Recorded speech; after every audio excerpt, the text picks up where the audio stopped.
जाने मन बचपन का प्यार मेरा भूल नहीं जाना रे, सच्चा मेरा प्यार है जान तुझे किया है बस।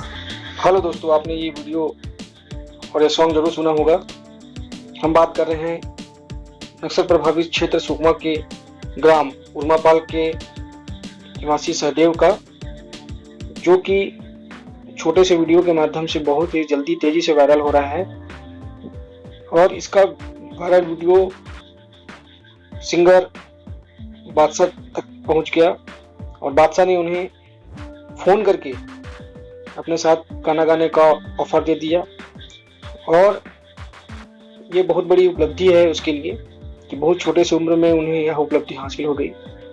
सोशल मीडिया पर छोटे से छोटे वीडियो भी वायरल हो जाते हैं और यह वीडियो 2 साल पहले का है और आज जाकर यह वायरल हो रहा है।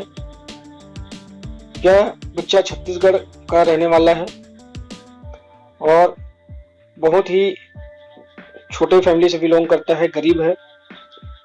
इसका वीडियो इसके टीचर ने सोशल मीडिया पर अपलोड कर दिया था और जो कि आज तेजी से वायरल